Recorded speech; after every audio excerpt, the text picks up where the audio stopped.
നാടിനെ കുട്ടിച്ചോറാക്കാനുള്ള ആസൂത്രണത്തിൽ പടച്ചിറക്കിയ വ്യാജ കാഫർ സ്ക്രീൻഷോട്ടിൽ police report ഹൈക്കോടതിയിൽ സമർപ്പിച്ചതോടെ വാദങ്ങൾ തീർന്ന് മുഖം നഷ്ടപ്പെട്ട നിൽപ്പാണ് CPM. ചോദ്യങ്ങൾ ഇനിയും ബാക്കിയാണ്. റെഡ് എൻകൗണ്ടേഴ്സ് എന്ന CPM വാട്സാപ്പ് ഗ്രൂപ്പിൽ നിന്ന് ആദ്യമായി പോസ്റ്റ് ചെയ്ത ഡിവൈഎഫ്ഐ നേതാവ് റിബേഷ് രാമകൃഷ്ണന് ഈ അന്തകവിത്ത് എവിടെ നിന്ന് കിട്ടിയെന്നതിന് മറുപടി ഇപ്പോഴുമില്ല. സംശയത്തിൽ നിൽക്കുന്ന റിബേഷിന് പിന്തുണയുമായി ഇന്ന് ഡിവൈഎഫ്ഐ ജില്ലാ കമ്മിറ്റി രംഗത്ത് വരുന്നതും നമ്മൾ കണ്ടു. പോലീസ് മന്ത്രി പറയുന്നത് ആ പോലീസ് റിപ്പോർട്ട് കണ്ടില്ലെന്നും അത് മാധ്യമങ്ങൾ പറഞ്ഞ അറിവേ ഉള്ളൂ എന്നാണ്. റിബേഷിനെതിരെയും ആ സൈബർ ഗ്രൂപ്പ് അഡ്മിന്മാർക്കെതിരെയും നടപടി ഉണ്ടാവുന്നില്ലെങ്കിൽ 10 വോട്ടിന് നാണം കെട്ട വർഗീയ കളി കളിച്ച പാർട്ടി എന്ന ദുഷ്പേരിൽ നിന്ന് CPM-ന് മോചനമുണ്ടോ? പ്രിയ പ്രേക്ഷകർക്ക് എൻകൗണ്ടർ പ്രൈമിലേക്ക് സ്വാഗതം.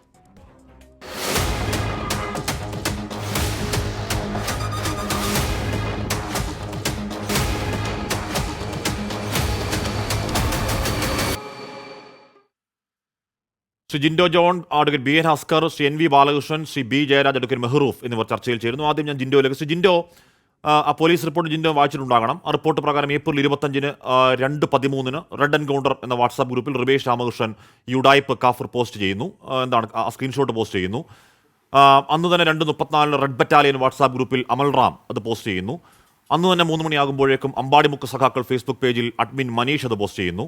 അന്ന് തന്നെ രാത്രി 8:23 ആയപ്പോൾ പോരാളി ഷാജിയിൽ വഹാബാണോ അബ്ബാസാണോ അതിൻ്റെ അഡ്മിൻ പോസ്റ്റ് ചെയ്യുന്നു. ആ രാത്രി തന്നെ C ഭാസ്കരൻ പോലീസിന് പരാതി കൊടുക്കുന്നു. അന്ന് തന്നെ കാസിമിനെതിരെ കേസെടുക്കുന്നു. ചെറിയ വകുപ്പല്ല, 153A. ആ വേഗം അത് കഴിഞ്ഞുള്ള കണ്ടെത്തലിൽ ഈ ദിവസങ്ങളിൽ നമ്മൾ കാണുന്നുണ്ടോ ജിൻഡോ?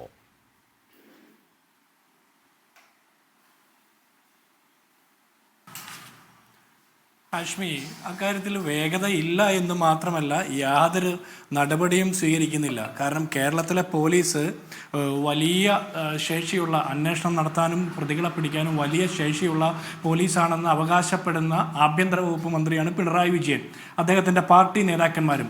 അങ്ങനെയുള്ള സാഹചര്യത്തിലാണ് അവരുടെ ഏറ്റവും പ്രധാനപ്പെട്ട സ്ഥാനാർത്ഥി എന്ന് അവരവകാശപ്പെട്ടുകൊണ്ട് പ്രസൻറ്റ് ചെയ്ത വടകരയിലെ സ്ഥാനാർത്ഥി KK ശൈലജയുടെ പരാജയത്തിന് കാരണമായിട്ടുള്ളത് എന്ന് പൊതുജനം മുഴുവൻ വിശ്വസിക്കുന്ന ഒരു പ്രധാനപ്പെട്ട കാരണം. മാത്രമല്ല KK ശൈലജ പോലും തള്ളിപ്പറയുന്ന ഒരു കാര്യം ചെയ്ത പ്രതികളെ കണ്ടുപിടിക്കാൻ പിണറായി വിജയന്റെ ആഭ്യന്തര വകുപ്പിന് സാധിക്കുന്നില്ല എന്ന് പറഞ്ഞാൽ അതിൻ്റെ ലക്ഷ്യം എന്താണെന്ന് നമുക്ക് മനസ്സിലാക്കേണ്ടതുണ്ട്. 1. 2. KK ലതികയെ പോലെയുള്ള മുൻ MLA, CPM-ന്റെ സംസ്ഥാന കമ്മിറ്റി മെമ്പർ അടക്കമുള്ള ആളുകൾ ഇത് പ്രചരിപ്പിച്ചിട്ടുണ്ട്. അത് നിയമപ്രകാരമാണെങ്കിൽ 153A IPC പ്രകാരവും 295 പ്രകാരവും ഒക്കെ കേസെടുക്കേണ്ട വകുപ്പാണ്. ഇത് പ്രചരിപ്പിച്ച വാട്സപ്പ് ഗ്രൂപ്പുകളുടെയും ഫേസ്ബുക്ക് പേജിൻ്റെയൊക്കെ അഡ്മിന്മാർക്കെതിരെ കേസെടുക്കണ്ടേ? ഇവിടെ പിണറായി വിജയനെതിരെ ആരെങ്കിലും ഫേസ്ബുക്കിൽ പോസ്റ്റ് ഇട്ടാൽ, ആരെങ്കിലും ഒരു പ്രതിഷേധ കുറിപ്പിട്ടാൽ അതിൻ്റെ പേരിൽ കേസെടുക്കുകയും വേട്ടയാടുകയും ചെയ്യുന്ന കേരള പോലീസ് എന്തുകൊണ്ടാണ്? കേരളത്തിലെ രാഷ്ട്രീയ പോരാട്ടത്തിൻ്റെ ഭാഗമല്ലത്. രാഷ്ട്രീയം പറഞ്ഞ് ജയിക്കാൻ പറ്റാത്തത് കൊണ്ട് വർഗീയ കാർഡിളക്കി ജയിക്കാൻ പറ്റുമോ എന്ന് നോക്കിയ ഒരു ഇലക്ഷൻ പ്രചരണം മാത്രമാണ്. എത്രയോ ആരോപണങ്ങൾ വടകരയിലെ തെരഞ്ഞെടുപ്പുമായി ബന്ധപ്പെട്ട് നമ്മൾ ചർച്ച ചെയ്തിട്ടുണ്ട്. എത്രയോ ചാനൽ അവതാരകർ ഞങ്ങളോട് ചോദിച്ചിട്ടുണ്ട്, നിങ്ങൾക്ക് നാണമില്ലേ എന്നൊക്കെ. അന്നും ഞങ്ങൾ പറഞ്ഞു, ഇത് പടച്ചു വിട്ടത് CPM-ന്റെ ആശയ പ്രചരണ ആയുധശാലയിൽ തന്നെയാണ് എന്ന്. ഇന്നിപ്പോൾ ഇതിൻ്റെ പ്രതിസ്ഥാനത്ത് വരുന്ന മുഴുവൻ ആളുകളും DYFI-യുടെയോ CPM-ന്റെ നേതൃനിരയിൽ നിൽക്കുന്ന ആളുകളാണ്. ഒരാൾ അതിൽ പ്രധാനപ്പെട്ട ആളാണ് റിബേഷ് രാമകൃഷ്ണൻ എന്ന് പറഞ്ഞ DYFI-യുടെ ബ്ലോക്ക് പ്രസിഡന്റ്. അദ്ദേഹം റെഡ് എൻകൗണ്ടർ എന്ന് പറഞ്ഞ ഗ്രൂപ്പിൽ ഇത് പ്രചരിപ്പിച്ചു എന്നാണ് പറയുന്നത്. ഞാൻ ചോദിക്കട്ടെ, ഇത്തരം സന്ദേശങ്ങൾ പ്രചരിപ്പിക്കുന്ന ആളുകൾക്കെതിരെ കേസെടുക്കാൻ വകുപ്പുണ്ട്. എന്തുകൊണ്ടാണ് റിബേഷ് രാമകൃഷ്ണനെതിരെ കേസെടുക്കാത്തത്? അദ്ദേഹത്തോട് ചോദ്യം ചോദിച്ചപ്പോൾ അദ്ദേഹത്തിന് ഉത്തരങ്ങളില്ല എന്നാണ് കേരള പോലീസ് പറയുന്നത്. എന്തുകൊണ്ടാണ്? DYFI-യുടെ ഒരു നേതാവല്ലേ അദ്ദേഹമല്ലേ AR റഹീമിനെ പോലുള്ള ആളുകളെ കൊണ്ടുവന്ന് പൊളിറ്റിക്കൽ പോയിസൺ എന്ന് ഷാഫി പറമ്പിലിനെ വിളിപ്പിക്കാനുള്ള പരിപാടിയുടെ സംഘാടകനായി മുൻനിരയിൽ നിന്നത്? അത്രയും ആർജവമുള്ള ഒരു DYFI-യുടെ ബ്ലോക്ക് നേതാവിന് എന്തുകൊണ്ടാണ് തനിക്ക് ഇത് എവിടെ നിന്നാണ് കിട്ടിയത്, ആരാണ് തന്നത്, അല്ലെങ്കിൽ താൻ തന്നെയാണോ ഇത് പടച്ചു വിട്ടത് എന്ന് പറയാനുള്ള ആർജവം ഇല്ലാതെ പോകുന്നത്? DYFI-യുടെ നേതാക്കന്മാരൊക്കെ എന്തുകൊണ്ടാണ് ഈ വാർത്ത വരുമ്പോൾ ഓടി മാളത്തിൽ ഒളിക്കുന്നത്? ഇവിടെ പയ്യോളി ഏരിയ സെക്രട്ടറി അടക്കമുള്ള CPM-ന്റെ നേതാക്കന്മാർ അവരുടെ ഫേസ്ബുക്ക് പേജിൽ ഇപ്പോഴും ഇത് സൂക്ഷിക്കുന്നു. അവരൊക്കെ അവരുടെ ഫേസ്ബുക്ക് പേജിൽ ലോക്ക് ചെയ്തിട്ടുകൊണ്ട് മാത്രം കാര്യമില്ല. അതിനൊരു പരാതി കൊടുത്തിട്ട് യൂത്ത് കോൺഗ്രസിന്റെയും യൂത്ത് ലീഗിന്റെയും ആളുകൾ പരാതി കൊടുത്തിട്ട് നടപടി സ്വീകരിക്കാൻ പോലീസ് തയ്യാറാകുന്നില്ല. ഇത് പൊളിറ്റിക്കൽ പോയിസണിങ് മാത്രമല്ല, പൊളിറ്റിക്കൽ ക്രിമിനൽ ആക്ടിവിറ്റി കൂടിയാണ്. കാരണം തെരഞ്ഞെടുപ്പിന് ജയിക്കാൻ വേണ്ടിയിട്ട് വർഗീയ കാർഡെടുക്കുന്ന ഈ ആളുകൾ, ഇത്രത്തോളം സങ്കുചിത മനസ്സുള്ള ആളുകൾ, സംഘപരിവാറുകാർ ചെയ്യുന്ന നടപടിയേക്കാൾ നാണപ്പെടുത്തുന്ന പരിപാടിയാണ് ഇവർ ചെയ്യുന്നത്. കാസയും അല്ലെങ്കിൽ പോപ്പുലർ ഫണ്ടോ RSS ഒക്കെ ചെയ്യുന്ന കാര്യങ്ങൾ തരാതരം പോലെ പറ്റുന്ന പോലെ മാറി മാറി ഉപയോഗിക്കുന്ന ഒരു സംഘടനയായിട്ട് CPM മാറുകയാണ്. ഇവിടെ നമ്മൾക്ക് ചോദിക്കാനുള്ളത്, പണ്ട് TP ചന്ദ്രശേഖരനെ കൊല്ലാൻ പോയ ഇന്നോവയിൽ ഒട്ടിച്ച മാഷ അള്ള സ്റ്റിക്കറിന്റെ സന്ദേശം എന്തായിരുന്നു നൽകിയത്? അന്ന് പാർട്ടി സെക്രട്ടറി ആയിരുന്ന പിണറായി വിജയനും പാർട്ടി പത്രമായിരുന്ന ദേശാഭിമാനി പത്രവും അവരുടെ ചാനലും ഒക്കെ നിരന്തരം പറഞ്ഞിട്ടുണ്ട്, പുലഭ്യം പറഞ്ഞിട്ടുണ്ട്. അവിടെ തൊട്ടടുത്തുള്ള വള്ളിക്കാട് ജുമാ മസ്ജിദിൽ വെളുപ്പം വരെ ലൈറ്റ് അണയാതെ കിടന്നു, തീവ്രവാദ സാന്നിധ്യമുണ്ട്, തീവ്രവാദികളാണ് കൊന്നത് എന്നൊക്കെ. അതിനോടൊപ്പം പിടിച്ചു പറയേണ്ട ഒരു കാര്യമാണിത്. വടകരയിലെ തെരഞ്ഞെടുപ്പ് ജയിക്കാൻ വേണ്ടിയിട്ട് പൊളിറ്റിക്കലായിട്ട് തെരഞ്ഞെടുപ്പിൽ ഇവർക്ക് മത്സരിക്കാൻ പറ്റാതെ വരുമ്പോൾ ഇവർ വർഗീയ കാർഡിളക്കി അതിൽ ഇവർ പിടിക്കപ്പെടും എന്നുള്ള ഘട്ടം വന്നപ്പോൾ ഇപ്പോഴും CPM-ന്റെ നേതാക്കന്മാർ, കേരള പോലീസ് അടക്കം അന്വേഷണ ഉദ്യോഗസ്ഥരെ ട്രാൻസ്ഫർ ചെയ്തുകൊണ്ട് DYFI നേതാക്കന്മാരെ സംരക്ഷിക്കുന്ന നിലപാടാണ് എടുക്കുന്നത്. ഇതിൽ അന്വേഷണം നടത്തിയ SP അടക്കമുള്ള ആളുകൾക്ക് ട്രാൻസ്ഫർ കൊടുക്കുന്നു. പകരം DYFI-യുടെ നേതാക്കന്മാരെ സാക്ഷിയും മാപ്പുസാക്ഷിയുമാക്കുന്ന സാഹചര്യം. ഇതിന് പരാതി കൊടുത്ത യൂത്ത് ലീഗിന്റെ പ്രവർത്തകനെതിരെ കേസ് വാദി പ്രതിയാകുന്ന സാഹചര്യമാണ് കേരളത്തിലെ ആഭ്യന്തര വകുപ്പ് ഭരിക്കുന്ന കാലത്ത്. സംഘപരിവാറിനെ തൃപ്തിപ്പെടുത്താൻ വേണ്ടിയിട്ട് ഏറ്റവും വലിയ സംഘപരിവാർ നേതാവായിട്ടുള്ള ആളാണെന്ന് കേരളത്തിലെ മുഖ്യമന്ത്രിയും ആഭ്യന്തര വകുപ്പ് മന്ത്രി എന്ന് അവരെ പ്രീതിപ്പെടുത്താൻ വേണ്ടിയിട്ട് ശ്രമിക്കുന്ന നടപടിക്രമങ്ങളാണ് കേരള പോലീസിന്റെ ഭാഗത്തു നിന്നും CPM-ന്റെ ഭാഗത്തു നിന്നും ഈ വിഷയത്തിൽ നമ്മൾ നിരന്തരം കണ്ടുകൊണ്ടിരിക്കുന്നത്.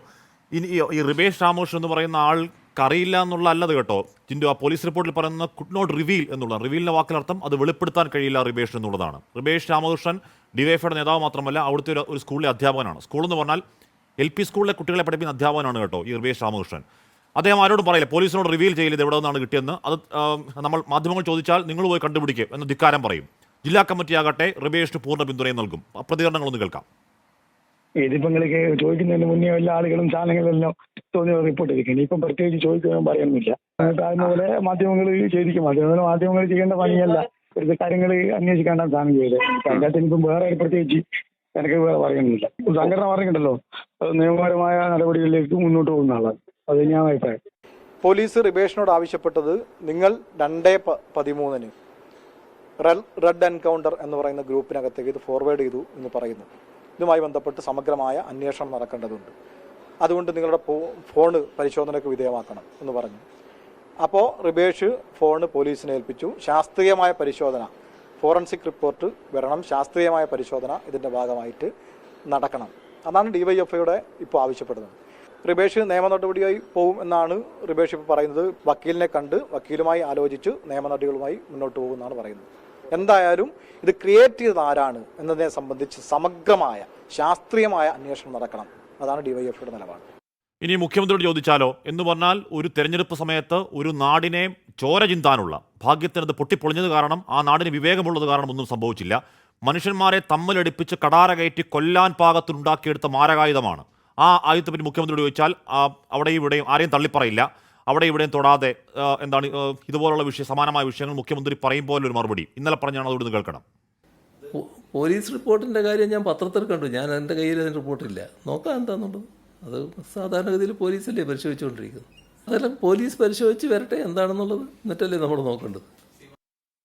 ശ്രീ അസ്കർ, ആരും തള്ളി പറയുന്നില്ല, ആർക്കെതിരെയും നടപടി ഉണ്ടാകുമെന്ന് ആരും പറയുന്നില്ല.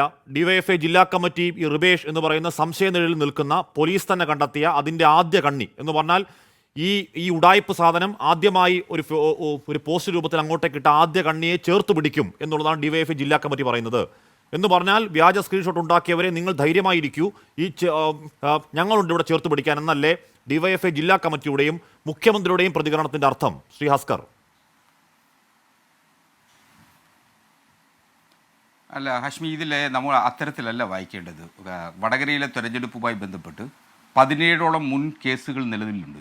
ആ 17ഓളം കേസുകളെന്ന് പറയുന്നത് കേരളത്തിൻ്റെ പ്രിയപ്പെട്ട ശൈലജ ടീച്ചറെ അപമാനിക്കുന്നതിനു വേണ്ടി പോൺ ചിത്രങ്ങളടക്കം പ്രചരിപ്പിച്ചുകൊണ്ട് നടത്തിയിട്ടുള്ള പ്രചരണങ്ങളുടെ ഭാഗമായി പോലീസ് എടുത്തിട്ടുള്ള 17 കേസുകളുണ്ട്. നമുക്കറിയാം പോലീസിൻ്റെ IT വിങ്ങിനെ സംബന്ധിച്ചിടത്തോളം IT ആക്ട് പ്രകാരമുള്ളൊരു കുറ്റകൃത്യം നടന്നു കഴിഞ്ഞാൽ അത് സാക്ഷിമൊഴികളുടെ അടിസ്ഥാനത്തിലല്ല ഒരു തെളിവുകൾ കണ്ടെത്തേണ്ടത്, ശാസ്ത്രീയമായി തന്നെ തെളിവിലെടുക്കണം. ഞാൻ മനസ്സിലാക്കുന്നത് ഈ കേസിൽ ഫേസ്ബുക്കിൻ്റെയും അതുപോലെ തന്നെ വാട്സാപ്പിൻ്റെയൊക്കെ പേരൻറ് കമ്പനിയായിട്ടുള്ള മെറ്റ മൂന്നാം പ്രതിയായിട്ട് ചേർക്കപ്പെട്ടിട്ടുള്ള ഒരു കേസ് കൂടിയാണിത്. സ്വാഭാവികമായി അവർ വിവരങ്ങൾ നൽകാത്തത് കൊണ്ടാണ് അങ്ങനെ. മാത്രമല്ല ശാസ്ത്രീയമായ തെളിവുകളെന്ന് പറയുമ്പോൾ ഇത് ഉറവിടം ഇപ്പോൾ റിബേഷ് ആണല്ലോ അത് ആദ്യമായി പ്രചരിപ്പിച്ചത് എന്ന് പോലീസ് കണ്ടെത്തിയിട്ടുള്ളത്. ആ റിബേഷിന് എങ്ങനെ അത് കിട്ടി എന്നുള്ളത് കണ്ടെത്തുന്നതിനാവശ്യമായിട്ടുള്ള ശാസ്ത്രീയ തെളിവുകൾ കണ്ടെത്തേണ്ടതുണ്ട്. അത് ഫോറൻസിക് ലാബിലേക്ക് അയച്ചു കൊടുത്തിട്ടുണ്ട് അയാളുടെ ഫോൺ. അപ്പോൾ സ്വാഭാവികമായി ആ ഫോൺ ലഭിച്ചതിന് ശേഷം മാത്രമേ അതിന്റെ ഫോറൻസിക് ലാബ് റിപ്പോർട്ട് സൈബർ വിങ്ങിന്റെ റിപ്പോർട്ട് ലഭിച്ചതിന് മാത്രമേ ഒരു നിലവിൽ ഇത് പറയുന്നത് വി ഡി സതീശനോ മാധ്യമങ്ങളോ അല്ലല്ലോ, ഏതെങ്കിലും പ്രതിപക്ഷ പാർട്ടികൾ. നിലവിൽ ഇത് പറയുന്നത് നമ്മുടെ പ്രിയപ്പെട്ട ആഭ്യന്തര അല്ലെങ്കിൽ നമ്മുടെ പ്രിയപ്പെട്ട മുഖ്യമന്ത്രി ഭരിക്കുന്ന വകുപ്പായ പോലീസ് വകുപ്പിന്റെ ഒരു പോലീസ് ഡിപ്പാർട്ട്മെന്റ് ആ റൂറൽ സ്പേസ് സ്ഥലം മാറ്റി കേട്ടോ. പിന്നീട് അതെന്താ കാരണമെന്ന് അറിയില്ല. ആ പോലീസ് നമ്മുടെ പരമോന്നത നീതിപീഠത്തിൽ ഹൈക്കോടതിയിൽ കൊടുത്ത റിപ്പോർട്ടിലാണ് പറയുന്നത് ഇതിൻ്റെ തുടക്കം ഇടത് വാട്സാപ്പ് ഗ്രൂപ്പിലാണ്, ഇതിൻ്റെ പ്രചരണം ഇടത് വാട്സാപ്പ് ഗ്രൂപ്പുകളിൽ തന്നെയാണ്, അതിൻ്റെ തുടക്കം ആദ്യ കണ്ണി എന്ന് പറയുന്നത് റിബേഷാണ്. റിബേഷിനെ നിരുപാധികം ചേർത്ത് പിടിക്കുന്നത് എന്തിനാണ് ഡിവൈഎഫ്ഐ ഹസ്കർ?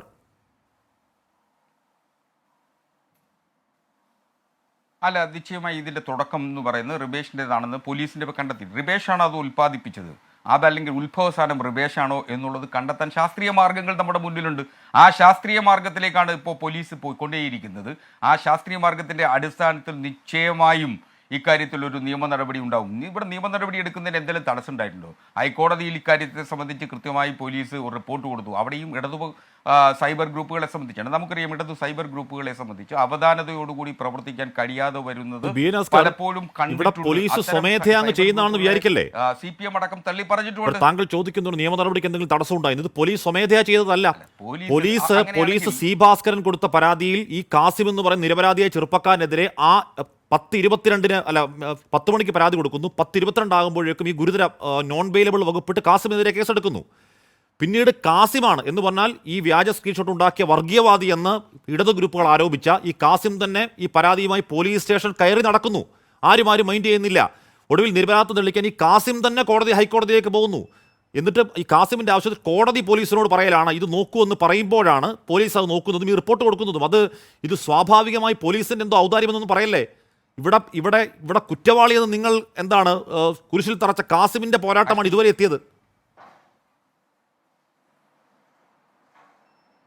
അല്ല ഹാഷ്മി, ഇതിനു മുമ്പ് ഒരു 17 കേസുകൾ വടകരയും തെരഞ്ഞെടുപ്പുമായി ബന്ധപ്പെട്ടിട്ടുണ്ട്. ഇതുപോലെ തന്നെ സൈബർ ഇടങ്ങളിൽ അപവാദ പ്രചരണം നടത്തിയതിനും വിദ്വേഷ പ്രസംഗങ്ങൾ നടത്തിയതിനും പ്രചരണം നടത്തിയതിനും എതിരാണ് ആ കേസുകൾ എടുത്തിട്ടുള്ളത്.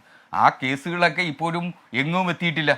സ്വാഭാവികമായി ഇതിൽ കാസിം ബഹുമാനപ്പെട്ട കേരള ഹൈക്കോടതിയിൽ പോയതുകൊണ്ട് അതിന് വേഗത വന്നിട്ടുണ്ട് എന്നുള്ളത് ഒഴിച്ചാൽ മറ്റൊന്നും ഇതുവരെ മറ്റ് 17 കേസുകളിലല്ല. ആ 17 കേസുകളും കോൺഗ്രസിന്റെയോ യൂത്ത് കോൺഗ്രസിന്റെയോ യൂത്ത് ലീഗിന്റെയോ പ്രവർത്തകർക്കെതിരെ എടുക്കപ്പെട്ടിട്ടുള്ള കേസുകളാണ്.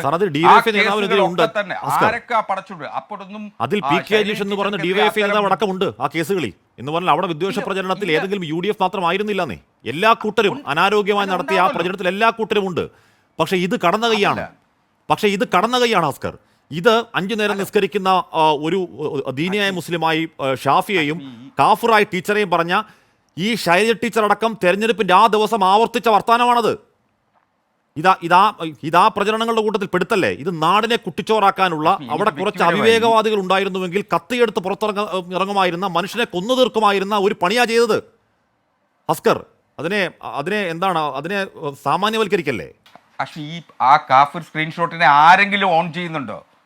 അങ്ങനെയല്ല. കാഫിർ എന്ന് പറയുന്ന ആ സ്ക്രീൻഷോട്ടിനെ കേരളത്തിലെ ഇടതുപക്ഷ നേതാക്കന്മാരോ ഏതെങ്കിലും ഇടതുപക്ഷ ബോധമുള്ള ആളുകളോ ഓൺ ചെയ്യുന്ന പ്രശ്നമേ ഉദിക്കുന്നില്ല. അത്തരത്തിൽ അതിനെ തള്ളിപ്പറയുക തന്നെയാണ് എല്ലാവരും ചെയ്യുക. അപ്പോൾ ഇടതുപക്ഷത്തിൻ്റെ ബോധമെന്ന് പറയുന്നത് അത് തള്ളിപ്പറയുക തന്നെയാണ്. CPMന്റെ പ്രഖ്യാപിത രാഷ്ട്രീയ നിലപാടുണ്ട് ഇക്കാര്യത്തിൽ. മതം രാഷ്ട്രീയത്തിലും രാഷ്ട്രീയം മതത്തിലും ഇടപെടാൻ പാടില്ല. അത്തരത്തിൽ തന്നെ നിലപാട് തന്നെയാണ് CPM എടുത്തിട്ടുള്ളത്. ഒരു തരത്തിലുള്ള വിദ്വേഷ പ്രചരണങ്ങളോ അതുവഴി ഏതെങ്കിലും 4 വോട്ട് കിട്ടുന്ന പരിപാടിയോ CPM ചെയ്യില്ലെന്നേ. CPM ചെയ്യാത്തിടത്തോളം കാലം CPMനെതിരെ പഴി പറയുന്നതിനു വേണ്ടി ഏതെങ്കിലും ഇടതുപക്ഷ സൈബർ ഇടങ്ങളിൽ നിന്ന് പുറപ്പെടുവിക്കുകയും പ്രചരിപ്പിക്കുകയും ചെയ്തിട്ടുണ്ട് എങ്കിൽ അതിൻ്റെ ഉത്തരവാദിത്വമൊന്നും CPM ഇല്ല. CPMന് കൃത്യമായി സോഷ്യൽ മീഡിയ ഹാൻഡിൽ ചെയ്യുന്നതിന് താഴത്തെ ഘടകം മുതൽ സംസ്ഥാന ഘടകം വരെ പ്രത്യേക സോഷ്യൽ മീഡിയ റിബേഷിനെ നിങ്ങൾ ചേർത്ത് പിടിക്കുകയാണ്. റിബേഷിനെതിരെ പറഞ്ഞാൽ കേസ് കൊടുക്കുന്നു വരട്ട് ഡിവൈഎഫ്ഐ. എന്ന് പറഞ്ഞാൽ ഇതിന് ആദ്യ കണ്ണി എന്ന് പറയുന്ന റിബേഷിനെ ഇപ്പോൾ നിങ്ങൾ ചേർത്ത് പിടിക്കുകയാണ്. ഈ സോഷ്യൽ മീഡിയയ്ക്ക് ഇടതുപക്ഷത്തിന് ഉത്തരവാദിത്വമില്ല, പോരാൾ ഷാജിമാൻ തള്ളിപ്പറയുമെന്ന് പറയുമ്പോൾ ഇതിൽ ആദ്യ കണ്ണിയായി നിൽക്കുന്ന റിബേഷിനെ ചേർത്ത് പിടിക്കുന്നു. റിബേഷിനെതിരെ വല്ല മിണ്ടിയാൽ കേസ് കൊടുക്കും എന്ന് പറയാൻ ഡിവൈഎഫ്ഐയും റിബേഷും. ഞാൻ എത്താം അങ്ങയിലേക്ക്. ഇവിടെ എന്താണ് ഈ റെഡ് എൻകൗണ്ടേഴ്സ് എന്ന് പറയുന്ന ഈ വാട്സാപ്പ് ഗ്രൂപ്പിൽ ഈ പോസ്റ്റ് ചെയ്ത അധ്യാപനായി മഹാൻ തെരഞ്ഞെടുപ്പ് കഴിഞ്ഞ് ഈ റിബേഷ് അടക്കം സംഘാടകനായി സംഘടിപ്പിച്ച പരിപാടിയിൽ രാജ്യസഭാ എം പി എ റഹീം പറഞ്ഞതുകൂടി ഒന്ന് കേട്ടു നോക്കണം. നേരത്തെ ജിൻഡോ പറഞ്ഞാണെങ്കിൽ ഒന്ന് കേൾക്കണം. ഈ ജനാവലിയെ സാക്ഷി നിർത്തി വളരെ ഉത്തരവാദിത്വത്തോടെ കേരളത്തിന് ഡിവൈഎഫ്ഐ ഒരു മുന്നറിയിപ്പ് നൽകുന്നു.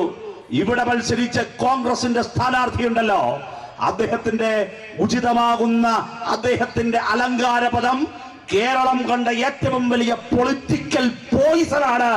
ഒരു സംശയവും വേണ്ട. ഈ ഷാഫി പറമ്പിൽ ഞാൻ ആവർത്തിച്ചു പറയുന്നു, ഉത്തരവാദിത്വത്തോടെ പറയുന്നു, വടകരയിലെ ഈ മഹത്തായ ജനാവലിയെ സാക്ഷി നിർത്തി ആവർത്തിച്ചു ഡിവൈഎഫ്ഐ മുന്നറിയിപ്പ് കേരളത്തിന് നൽകുന്നു. കേരളം കണ്ട ഏറ്റവും വലിയ പൊളിറ്റിക്കൽ പോയിസന്റെ പേരാണ് ഷാഫി പറമ്പിൽ. ഷെൻവി ബാലകൃഷ്ണൻ, അത് മാത്രമാണോ? അന്ന് കെ ടി ജലീൽ പറഞ്ഞത് വടകരയിൽ കണ്ടത് എന്താണ് വന്യമായ ആവേശം എന്നുള്ളതാണ്. ജനാധിപത്യോത്സവത്തെ മതോത്സവമാക്കി മാറ്റിയെന്ന് ജലീൽ പറയുകയാണ്. മതവികാരം ഇളക്കി വിട്ട് കൃത്രിമമായ ആൾക്കൂട്ടമുണ്ടാക്കി അവിടെ ഷാഫിയാണ് ജയിക്കുന്നതെങ്കിൽ അത് രാഷ്ട്രീയ വിജയമല്ല, വർഗീയ വിജയമാണെന്ന പ്രചണ്ഡ പ്രചരണം നടത്തിയത് ഇതേ ഇടത് സൈബർ ഗ്രൂപ്പുകളാണ്. എൻ വി ബാലകൃഷ്ണൻ ഇപ്പോഴും കെ ടി ജലീലിന്റെ ഫേസ്ബുക്ക് പോസ്റ്റിൽ പോയാൽ മെയിലിട്ട ആ പോസ്റ്റ് അവിടെ കിടക്കുകയാണ്. എന്താണ് കിടക്കുന്നത്?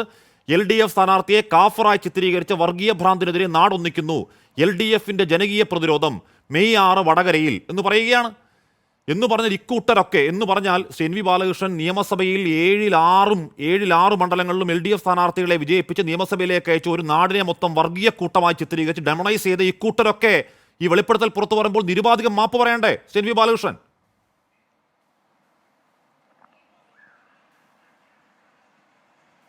ഹാഷ്മി, ഇവരാരെങ്കിലും മാപ്പ് പറയുമെന്ന് നമ്മൾ സങ്കല്പിക്കുന്നതിലൊരു കാര്യമില്ലല്ലോ. നിങ്ങളൊന്ന് ആലോചിച്ച് നോക്കൂ. എന്തെങ്കിലും ഒരു പ്രയാസം, ഒരു മനസാക്ഷി കുത്ത്, അല്ലെങ്കിൽ ഞാൻ രാജ്യത്തെ അത്യാവശ്യം കണ്ണും കാതും ഒക്കെ ഉള്ള മനുഷ്യരോടാണ് സംസാരിക്കുന്നത്, അവർ തങ്ങളെ പറ്റിയൊക്കെ എന്താണ് ചിന്തിക്കുക എന്നൊക്കെ ആലോചിക്കാനുള്ള ഒരു വിവേകമെങ്കിലും ഈ ഇതുപോലുള്ള ചാനൽ ചർച്ചയിലൊക്കെ പങ്കെടുക്കുമ്പോൾ നമ്മൾ പ്രകടിപ്പിക്കണ്ടേ? നിങ്ങളൊന്ന് ആലോചിച്ച് നോക്കൂ. എന്നിട്ടും ഇത്രയൊക്കെ ചെന്നതിന് ശേഷവും അതിനെ ന്യായീകരിക്കുന്നതിന് വേണ്ടി എന്തും പറയുക എന്ന് പറഞ്ഞാൽ പിന്നെ നമ്മൾ എന്താ ചെയ്യുക? അത്തരമൊരു അവസ്ഥ കേരളം പോലൊരു സംസ്ഥാനത്തുണ്ടായാൽ എന്ത് ചെയ്യാൻ പറ്റും? നിങ്ങൾ ആലോചിച്ച് നോക്ക്. ഈ റിബേഷ് രാമകൃഷ്ണൻ എന്ന് പറയുന്ന മനുഷ്യൻ ആണ് ഇത് ആദ്യം പോസ്റ്റ് ചെയ്തെന്നുള്ളതിന് വിവരം നമ്മുടെ മുമ്പിലുണ്ട്. വളരെ കൃത്യമായി നമ്മുടെ മുമ്പിൽ ആ വിവരം ഉണ്ട്.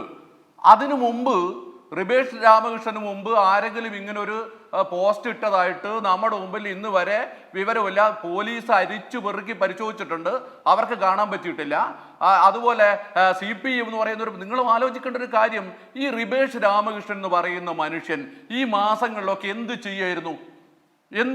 ഈ പ്രചരണം നടന്നുകൊണ്ടിരിക്കുന്ന സമയത്ത് റിബേഷ് രാമകൃഷ്ണൻ എന്ത് ചെയ്യായിരുന്നു? ഇതിൻ്റെ ഒരു അന്വേഷണം നടക്കുന്ന സമയത്തെങ്കിലും DYFIയുടെ ഉത്തരവാദപ്പെട്ട ഒരു ബ്ലോക്ക് പ്രസിഡന്റ് നിലയിൽ അദ്ദേഹത്തിന് അന്ന് പറയാലോ അദ്ദേഹത്തിന് ഞാനിങ്ങനെ ഒരു പോസ്റ്റ് ചെയ്തിട്ടുണ്ട്, എനിക്ക് ഇന്ന സ്ഥലത്തു നിന്ന് കിട്ടിയതാണ്. അത് റിബേഷ് രാമകൃഷ്ണൻ ഇന്നീ നിമിഷം വരെ പറഞ്ഞിട്ടില്ല. അതുമാത്രമല്ല, ഏറ്റവും അവസാനം പോലീസ് ചോദിക്കുമ്പോൾ രാമകൃഷ്ണൻ പറയുന്നുണ്ടോ എനിക്ക് എവിടെ നിന്നാണ് കിട്ടിയെന്ന്?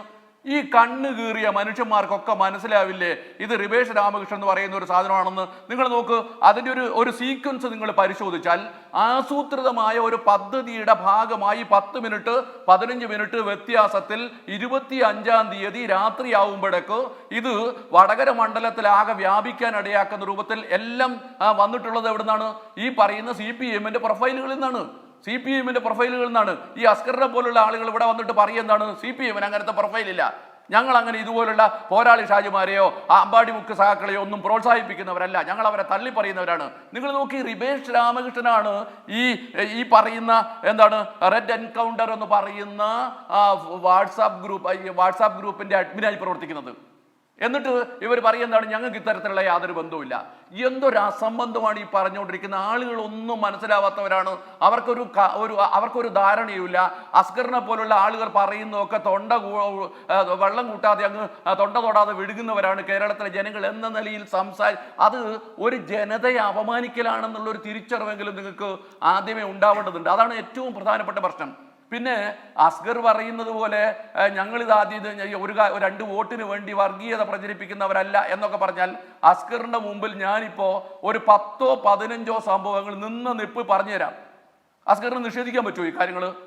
എത്ര കാലമായി കേരളത്തിൽ ഒരു തെരഞ്ഞെടുപ്പിന്റെ കാലത്ത് ഇതുപോലുള്ള നമ്പറുകൾ, ഇതുപോലുള്ള അങ്ങേയറ്റം അപകടകരമായ പ്രചരണങ്ങൾ CPM നടത്തുന്നുണ്ട്? എത്ര ഉദാഹരണങ്ങൾ വേണം താങ്കൾക്ക്? ഞാൻ നിങ്ങൾക്ക് എണ്ണി പറഞ്ഞു തരാം. ഞാനിവിടെ ഏതാണ്ട് ഒന്ന് നോട്ട് ചെയ്ത് വെച്ചിട്ടുണ്ട്. അങ്ങനെ വെച്ചു കഴിഞ്ഞാൽ നിങ്ങൾക്ക് കാണാൻ പറ്റും. ഇപ്പം ഏറ്റവും അവസാനം നോക്കൂ നിങ്ങൾ, ഏറ്റവും അവസാനം തെരഞ്ഞെടുപ്പിന്റെ കാലത്ത് പോലും നമ്മൾ പ്രചരിപ്പിച്ചുകൊണ്ടിരുന്നത് ഇതൊക്കെ തന്നെയാണ്. ഞാൻ CPM എന്ന് പറയുന്ന രാഷ്ട്രീയ പാർട്ടിയെ തള്ളി പറയുമൊന്നുമല്ല. പക്ഷേ ആ തെരഞ്ഞെടുപ്പ് കാലത്ത് പോലും ഉണ്ടാകുന്ന ഓരോ സംഭവങ്ങളിലും ഇതുപോലുള്ള കാര്യങ്ങൾ ഉപയോഗിച്ചിട്ട് നടത്തുകയാണ്. നിങ്ങൾ ഓർക്കുന്നുണ്ടോ? പൂഞ്ഞാറിൽ ഒരു കോളേജിലെ വിദ്യാർത്ഥികൾ വന്നിട്ട് അവരൊരു ആഘോഷം നടത്തി. ആ ആഘോഷത്തിന് തുടർച്ചയെന്നോണം അതൊരു പള്ളിയുടെ സ്ഥലമായിരുന്നു. ആ പള്ളിയുടെ സ്ഥലമായിരുന്ന സമയത്ത് അവിടെ ആ പള്ളിയിലച്ഛൻ വന്നു, ഇവിടെ ഈ പരിപാടി നടത്താൻ പാടില്ല എന്ന് പറഞ്ഞു. പിള്ളേരെല്ലാം ഇറങ്ങിപ്പോകുന്ന കൂട്ടത്തിൽ പിന്നെ ബോധപൂർവമാണോ അല്ലോ എന്നറിയില്ല, ഒരു ചെറുപ്പക്കാരൻ ഒരു കുട്ടി വണ്ടിയായിട്ട് പോകുമ്പോൾ പള്ളിയിലച്ഛൻ്റെ കൈക്ക് തട്ടിയപ്പോൾ എന്താണ്, ഇത് ഇസ്ലാമിക ജിഹാദാണ് എന്ന് പറഞ്ഞ് പ്രചരണം നടത്തുകയും കേരളത്തിന്റെ മുഖ്യമന്ത്രി അത് ഓൺ ചെയ്യുകയും മുസ്ലിങ്ങളാണ് ഇത്തരം ഒരു പരിപാടി നടത്തിയത് എന്ന് പ്രഖ്യാപിക്കുകയും ചെയ്യുന്ന സ്ഥിതി ഈ കേരളത്തിൽ തെരഞ്ഞെടുപ്പ് കാലത്ത് നമ്മൾ കണ്ടതല്ലേ. അതുപോലെ തന്നെ എന്താണ് പിന്നെ പറഞ്ഞു വന്നാൽ ഒരുപാട് കുഞ്ഞാലിക്കുട്ടി കുഞ്ഞുമാണി ഒരു തെരഞ്ഞെടുപ്പ് കാലത്ത് CPM മുന്നോട്ട് വെച്ച മുദ്രാവാക്യ.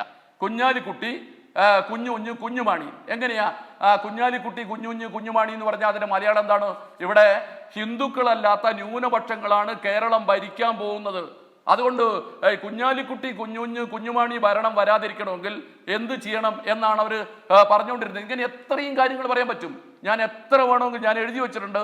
പച്ച ബ്ലൗസ്, പച്ച ബോർഡ്, പച്ച പെയിന്റ്. സത്യത്തിൽ നമുക്ക് ഒരു ലോക പാറ്റേണിന്റെ ഭാഗമായി കേരളത്തിൽ നടപ്പിലാക്കിയിട്ടുള്ള പച്ച ബോർഡൊക്കെ വന്ന സമയത്ത് അതിന് വർഗീയമായി ഉപയോഗിക്കാൻ ശ്രമിച്ചതിന്റെ അനുഭവം CPM-നുണ്ട്. ഇങ്ങനെ എത്രയെങ്കിലും അമീർ ഹസൻ കുഞ്ഞാലിക്കുട്ടി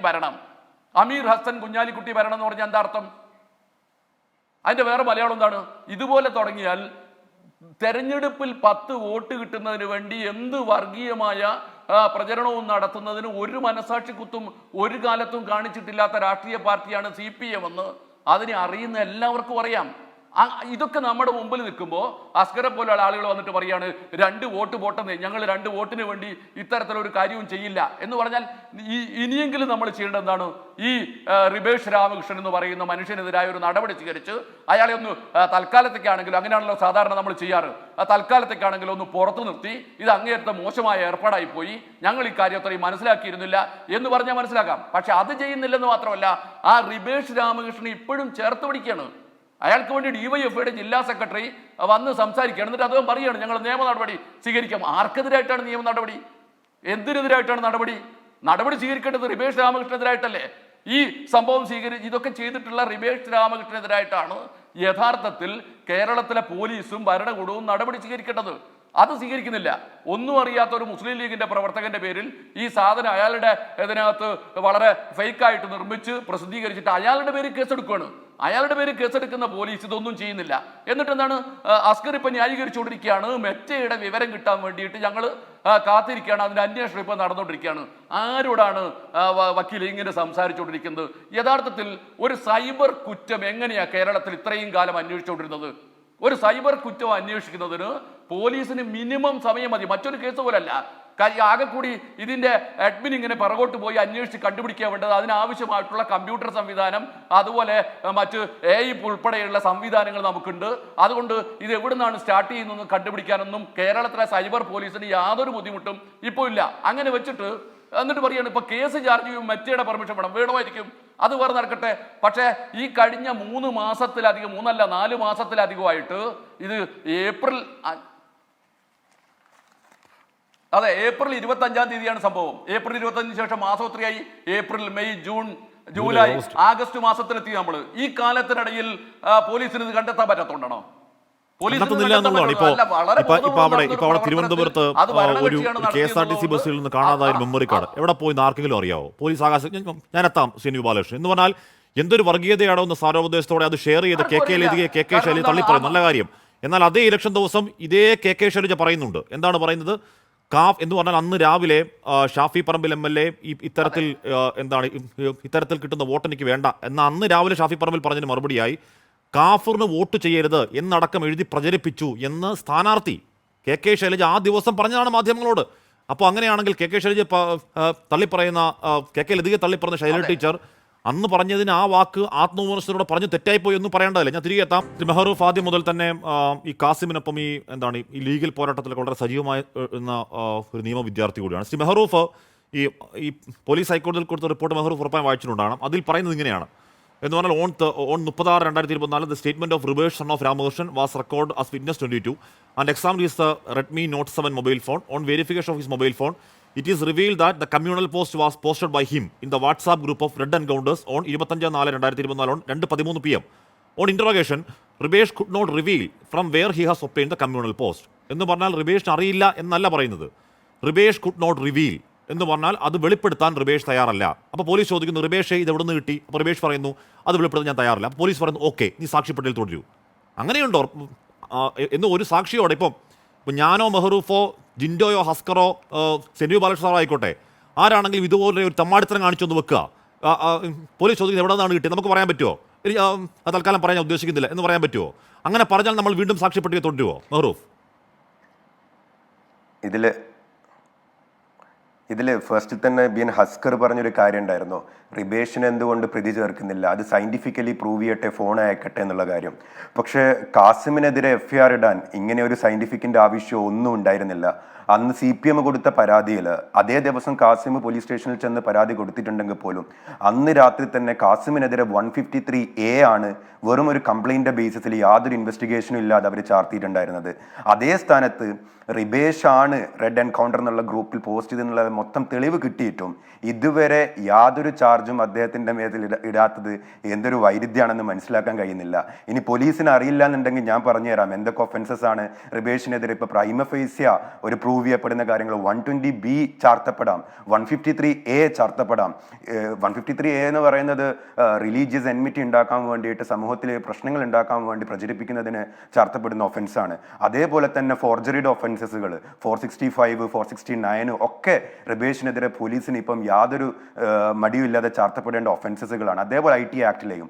പക്ഷെ ഇതൊന്നും ചാർത്താതെ റിബേഷിനെ സംരക്ഷിക്കുന്ന രീതിയിലുള്ള ഈ ഒരു സ്റ്റേറ്റ്മെന്റ് എത്രത്തോളം അപകടകരമാണെന്നുള്ളത് പോലീസ് തന്നെ മനസ്സിലാക്കിയിട്ടുണ്ടോ എന്നുള്ളതാണ് ഞാൻ ഭയക്കുന്ന ഒരു കാര്യം. സെക്കൻഡ്ലി, ഈ റിബേഷ് വരെ എത്തിച്ചേർന്ന കാര്യങ്ങളാണ് എല്ലാവരും കാണുന്നത്. പക്ഷെ ഇതിൻ്റെ തുടക്കം മുതലുള്ള കാര്യങ്ങൾ കുറച്ചൊരു സമയം തന്നു കഴിഞ്ഞാൽ ഞാൻ വിശദീകരിക്കാം. ഇതിൽ ഫസ്റ്റ് കാസിം പരാതിയുമായിട്ട് പോലീസ് സ്റ്റേഷനിൽ ഉച്ചക്ക് തന്നെ 3:30-4 മണിയാകുമ്പോഴേക്കും അവിടെ എത്തുന്നുണ്ട്. അന്ന് രാത്രി പരാതി അവരെടുക്കുന്നില്ല. ലാസ്റ്റ് 8:30 മണിയോളം SP ഓഫീസിൽ നിന്ന് ഫോർവേഡ് ചെയ്തതിന് കംപ്ലൈൻറ്റ് റിസീവ് ചെയ്യുന്നു. അതിനുശേഷം CPMൻ്റെ പരാതിയിലാണ് ആദ്യം FIR ഇടുന്നത്, അതും കാസിമിനെതിരെ.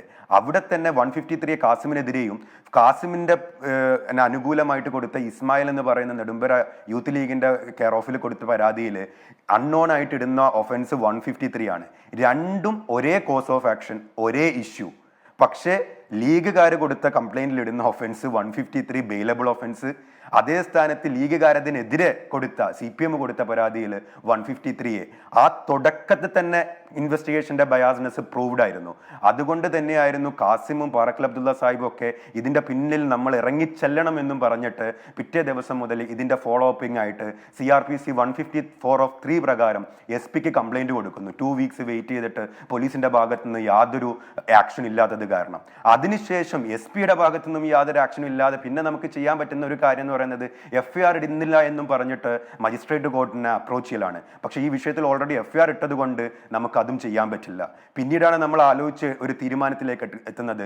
ഹൈക്കോടതിയെ ആർട്ടിക്കിൾ 226 ഈ വിക്ടിമിന്റെ പ്രശ്നം കാരണം വിക്ടിമിനെ right to life and personal liberty article 21 കൃത്യമായിട്ട് വയലേറ്റ് ചെയ്യപ്പെടുന്നുണ്ട്. അദ്ദേഹത്തിന്റെ ഹ്യൂമൻ റൈറ്റ്സ് വയലേഷൻ ആണ് നടന്നുകൊണ്ടിരിക്കുന്നത്.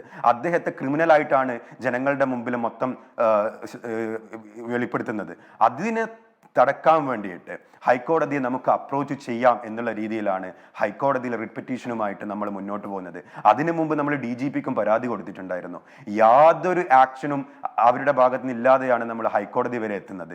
ഇതിൽ ഏറ്റവും രസകരമായ കാര്യം എന്ന് പറയുന്നത് KK ലതികയെ പോലെയുള്ള ആളുകൾ ഇത്തരം പോസ്റ്റുകൾ ഷെയർ ചെയ്തിട്ടുണ്ട്, അത് റിമൂവ് ചെയ്യണമെന്നും പറഞ്ഞിട്ട് CA നൗഫലും റഷാദും ഒക്കെ ചേരുന്ന കുറ്റ്യാടി മുസ്ലിം യൂത്ത് ലീഗിന്റെ കമ്മിറ്റി കുറ്റ്യാടി പോലീസ് സ്റ്റേഷനിലെ CIക്ക് ഒരു പരാതി കൊടുത്തു. അപ്പോൾ CIനെ ഞാൻ വിളിച്ച് പരാതിയിൽ എന്താ FIR ഇടാത്തെന്ന് ചോദിച്ചപ്പോൾ CI പറയുന്ന രസകരമായിട്ടുള്ള ഒരു കാര്യം എന്ന് പറയുന്നത്, ഈ പോസ്റ്റ് ഒറിജിനലി വന്ന ഫസ്റ്റ് ഗ്രൂപ്പിന്റെ ലിങ്ക് എനിക്ക് തരണം, എങ്കിൽ മാത്രമേ ഞാൻ ഇതിൽ അന്വേഷണം നടത്തൂ എന്നുള്ളത്. അതിന്റെ ഫോൺ റെക്കോർഡ് എൻ്റെ കയ്യിൽ ഇപ്പോഴും ഉണ്ട്. ഞാൻ അന്ന് ഡൽഹിയിലായിരുന്നു ഉണ്ടായിരുന്നത്. പക്ഷെ അന്ന് പോലെ ഞാൻ വിളിച്ചിട്ട് കൃത്യമായിട്ട് ഫോളോ അപ്പ് ചെയ്യുന്ന സമയത്ത് അവരുടെ ഭാഗത്തു നിന്നുള്ള റിപ്ലൈ എന്താണ്, നമ്മൾ പറയുന്നു ഫേക്ക് സ്ക്രീൻഷോട്ട് ആണെന്ന്.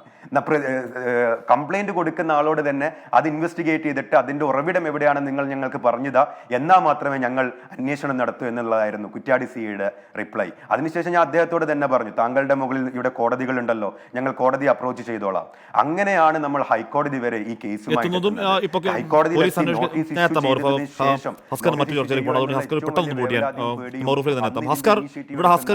ഇവിടെ ഈ റിബേഷ് എന്ന് പറയുന്ന ആൾ അവസാന കണ്ണിയായി നിൽക്കുന്നു. പോലീസ് ചോദിക്കുന്നു, റിബേഷ് ഈ പറയുന്ന അന്തകവുത്ത് കിട്ടിയത് എവിടെയാണ്? അപ്പോൾ റിബേഷ് പറയുന്നു അത് മറുപടി പറയാൻ തൽക്കാലം മനസ്സില്ല എന്ന് റിബേഷ് പറയുന്നു. അങ്ങനെയാണല്ലോ കുഡ് നോട്ട് റിവീൽ എന്നതിൻ്റെ അർത്ഥം. റിബേഷ് ആരോടും പറയില്ല ഇതെവിടെ. ഉറപ്പായും DYFI ചോദിച്ചിട്ടുണ്ടാകുമല്ലോ. DYFI ചോദിച്ചു DYFIയോട് പറഞ്ഞിട്ടുണ്ടോ ഇല്ലയോ എന്ന് അറിയില്ല ഹസ്കർ. എന്നിട്ടും DYFI റിബേഷിനെ ചേർത്ത് പിടിക്കുന്നെങ്കിൽ റിബേഷ് ഒറ്റയ്ക്കല്ല ഹസ്കർ, അത് റിബേഷ് ഒറ്റയ്ക്കല്ല. നമ്മൾ അത്തരം ഹാഷ്മി നമ്മളൊരു അനുമാനത്തിലേക്ക് എത്താൻ സമയമായിട്ടില്ല. കാര്യം റിബേഷ് ഇനി അത് വെളിപ്പെടുത്തിയിട്ടില്ലെങ്കിൽ പോലും ശാസ്ത്രീയമായി ഫോറൻസിക് ലാബിലേക്ക് പോകുമ്പോൾ ആ സൈബർ എക്സാമിനേഷനിൽ അത് കൃത്യമായിട്ട് പുറത്തു വരുമെന്നേ. അത് പുറത്തു വന്നു കഴിഞ്ഞാൽ പിന്നെ റിബേഷിനെ ചേർത്ത് പിടിക്കാൻ കഴിയുമോ? റിബേഷ് അദ്ദേഹത്തിൻ്റെ ഘടകത്തിൽ വളരെ കൃത്യമായി എന്താണ് സംഭവിച്ചിട്ടുള്ളത് എന്ന് പറഞ്ഞിട്ടുണ്ടാവും എന്ന് തന്നെയാണ് കരുതുന്നത്. നമുക്കൊക്കെ ഈ പാർട്ടിയുടെ സംവിധാനങ്ങൾ അറിയാം, ഹാഷ്മിക്കും അറിയാവുന്നത് എന്നുള്ളത് ഇതെനിക്കൊരു UDFന്റെ കുടുംബ വാട്സാപ്പ് കൂട്ടായ്മയിൽ നിന്ന് കിട്ടിയതാണ് എന്ന് പറയാം. ശ്രീ BN ഭാസ്കർ, ഇന്നലെ ഈ KT കുഞ്ഞിക്കണ്ണൻ എന്ന് പറയുന്ന ഒരു പാവം സഖാവ്, എനിക്ക് ഒരുപാട് ബഹുമാനമുള്ള സഖാവാണ് കേട്ടോ, മറ്റൊരു ചാനൽ ചർച്ചയിൽ ഇരുന്ന് ബൊബ്ബ അടിക്കുന്ന കണ്ടു. കഷ്ടം തോന്നി, അങ്ങേയറ്റം സഹതാപം തോന്നി ആ സഖാവിനോട്. ആ സഖാവിനെ പോലും മറുപടി മുട്ടിച്ച ഈ റിബേഷ് പറയാം എനിക്ക് കിട്ടിയത് ഒരു കോൺഗ്രസ്സുകാരൻ അയച്ചതെന്നാണ് എന്നൊരു വാക്ക് പറയാം. അതുപോലും പറയാതെ ഈ പറഞ്ഞ KT കുഞ്ഞിക്കണ്ണനെ പോലെയുള്ള പാവം സഖാക്കളെ പ്രതിക്കൂട്ടിൽ നിർത്താൻ ഇയാൾ എന്നിട്ട് DYFI ചേർത്ത് പിടിക്കുകയും ചെയ്യുകയാണ്. എന്താണ് മനസ്സിലാക്കേണ്ടത് ശ്രീ ഭാസ്കർ? അങ്ങനെയല്ല, നമുക്ക് ചില അനുമാനങ്ങളിലേക്ക് എത്താനുള്ള സമയമായിട്ടില്ല. അത് കുറച്ചുകൂടി അവധാനതയോട് കാത്തിരിക്കും. ഇതിൽ കൃത്യമായി ഒരു വിവരം പുറത്തു വരും. ആ വിവരം ശാസ്ത്രീയമായി തെളിയിക്കുന്നതിന് പോലീസിന് ബാധ്യതയുണ്ട്. പോലീസ് അത് ചെയ്തുകൊണ്ടിരിക്കുകയാണല്ലോ. അതിനു മുമ്പേ നമ്മളൊരു വിധിയെഴുത്തിലേക്ക് എത്തുന്നിടത്താണ് വലിയ അപകടമുള്ളത്. അതുകൊണ്ട് റിബേഷാണത് ഉൽപ്പാദിപ്പിച്ചിട്ടുണ്ടെങ്കിൽ, അല്ലെങ്കിൽ മറ്റാരും ഉൽപ്പാദിപ്പിച്ചാലും ആ ഉൽപ്പാദിപ്പിച്ചവരെ ചേർത്തു പിടിക്കുകയോ സംരക്ഷിക്കുകയോ ചെയ്യുന്ന നയമല്ല ഇടതുപക്ഷ നയം.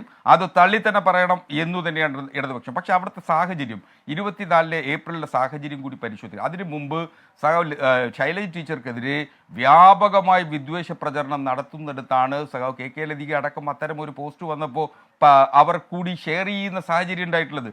ആ സാഹചര്യം മനസ്സിലാക്കി നാം മനസ്സിലാക്കേണ്ടത് പൊതുപ്രവർത്തകർ ഇത്തരം സ്ക്രീൻഷോട്ടുകൾ സൈബർ ഇടങ്ങളിൽ ഇടപെടുമ്പോൾ അവധാനതയോടുകൂടി പ്രവർത്തിക്കണം. അപ്പോൾ നിങ്ങളിപ്പോൾ പക്ഷപാതപരമായി നിലപാടെടുക്കുന്നു, ഈ സ്ക്രീൻഷോട്ടിന് മാത്രം കാഫിർ സ്ക്രീൻഷോട്ടിൽ മാത്രം നിൽക്കുന്നു. അതിനു മുമ്പുണ്ടായിട്ടുള്ള 16 എണ്ണം, ആ 16 സൈബർ ഇടങ്ങളിലെ അക്രമങ്ങളെക്കുറിച്ച് നിങ്ങളിപ്പോഴും മൗനത്തിലാണ്. ആ വ്യാജ മൗനമാണ് ഞങ്ങളെ നൊമ്പരപ്പെടുത്തുന്നത്. മൗനമില്ല സർ, ആ സമയത്തൊക്കെ നമ്മൾ ഇതൊക്കെ പറഞ്ഞതാണ്. അക്കൂട്ടത്തിൽ DYFI മോശമല്ല, അക്കൂട്ടത്തിൽ ഇടതുപക്ഷവും വലതുപക്ഷവും ഒന്നും മോശമായില്ല അനാരോഗ്യമായ ആ പ്രചരണത്തിൽ. പക്ഷെ നമ്മൾ ഇത് പറയാനുള്ള കാരണം എന്താണ്? ഇതൊരു നാടിനെ ദീർഘകാലത്തേക്ക് മുച്ചൂട് മുടിക്കാൻ പരുവത്തിനുള്ള ഒരു മാരകായുധമായിരുന്നു, ഒരു നശീകരണായുധമായിരുന്നു. അത് ആരുണ്ടാക്കി പടച്ചുവിട്ടു എന്നതാണല്ലോ ചോദ്യം. ഓക്കെ, താങ്കൾ മറ്റൊരു ചർച്ചയിലേക്ക് പോകണം. Thank you Shri Bhaskar. Shri Jinto John, ഇവിടെ മുഖ്യമന്ത്രി പറയുകയാണ്. ആരാണ് മുഖ്യമന്ത്രി? കേരളത്തിൻ്റെ പോലീസ് മന്ത്രിയാണ്. ഇതുപോലെ ഏറ്റവും പ്രധാനപ്പെട്ട നാട് മുഴുവൻ ഉറ്റുനോക്കിയ ഒരു കേസിൽ കോടതിയിൽ പോലീസ് കൊടുത്ത റിപ്പോർട്ടിൽ ആ റിപ്പോർട്ട് ഞാൻ കണ്ടിട്ടില്ല എന്ന് മുഖ്യമന്ത്രി പറയും. അത് വരട്ടെ നോക്കാമെന്ന് അവധാനതയോടെ പറയുകയാണ്. മാത്രമല്ല അത് മാധ്യമങ്ങൾ കണ്ട അറിവേ ഉള്ളൂ എന്ന് കേരളത്തിൻ്റെ പോലീസ് മന്ത്രി പറയുകയാണ്. എന്ന് പറഞ്ഞാൽ അതിൻ്റെ അർത്ഥം ഈ കൂട്ടർക്കെതിരെ ഒരു നടപടി ഉണ്ടാകാൻ പോകുന്നില്ലെന്നാണ് ജിൻഡോ.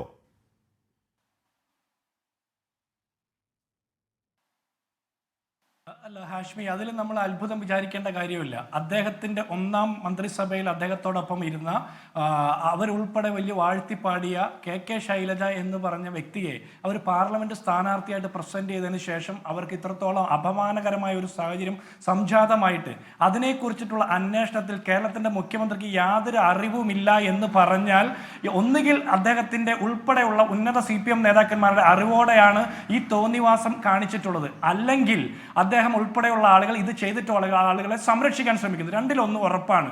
കാരണം കേരളത്തിന്റെ മുഖ്യമന്ത്രി പത്രവും ചാനൽ വാർത്തകളും ഒന്നും കാണാത്ത, അത്യാവശ്യം പോലീസ് റിപ്പോർട്ടുകൾ പോലും കാണാത്ത ആഭ്യന്തര വകുപ്പ് മന്ത്രിയാണെങ്കിൽ ആ സ്ഥാനത്തിരിക്കാൻ യോഗ്യനല്ല എന്ന് മാത്രം പറഞ്ഞ് ഞാൻ അവസാനിപ്പിക്കുക.